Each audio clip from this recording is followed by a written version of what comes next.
Nice looking sunrise over our groundworks camera. Granted, this is looking off towards the north, but you see some yellows on there. It's a nice looking sunrise. Clear skies at this point. We do not have the low clouds that we had yesterday morning.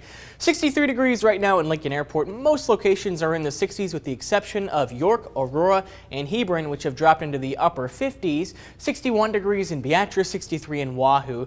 We're at 60 degrees in Hastings and 66 in Kearney. Kearney is the warm spot on the map. Now, for today, I'm thinking we're going to top out right around 91 degrees for a forecast high. So yeah, it is going to get warm as we go into the afternoon hours.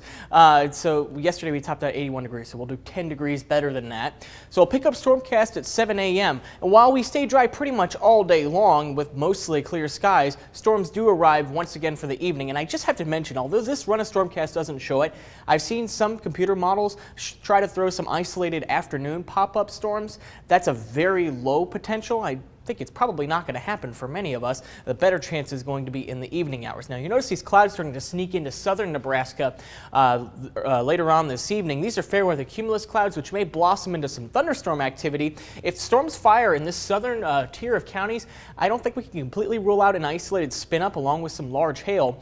And then these storms start to develop north of that area going into the evening and overnight hours. Lincoln could be on the northern edge of this. I think all these will pretty much be south of a line extending from Omaha to Columbus.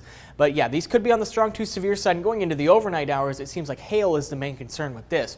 We're looking at a product, I like to think of it as supercell potential, and supercells, they cause large hail, and you see these colors starting to envelop portions of southeast Nebraska. So unfortunately, in some locations, we could be dealing with the potential for large hail tonight. So a good idea to stay weather aware tonight. 67 degrees in the overnight hours are mostly cloudy as a result of those thunderstorms.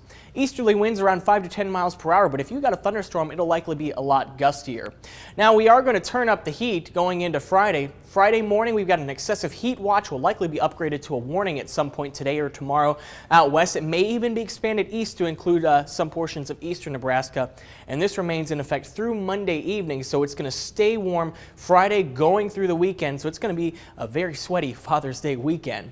We're in the 90s today, so we are warming up. And then we're going to continue that warming trend into Friday. 93 degrees there, mostly sunny skies. There's the triple-digit heat on Saturday, and if we don't hit 100 degrees, we'll get awfully close to it. Should be breezy on Saturday. Windy, hot, humid, hazy on Sunday. All those things are going to characterize the weather. 102 degrees for Father's Day, staying in the hundreds on Monday, 90s on Tuesday. This heat wave is here to stay. On Monday, we had a high temperature of 103 degrees. That was a record high, but that was just a quick hitting punch of heat. This one is going to be here to stay, so make sure to stay hydrated over the weekend. Don't leave kids or animals in the car. Just take it easy outside.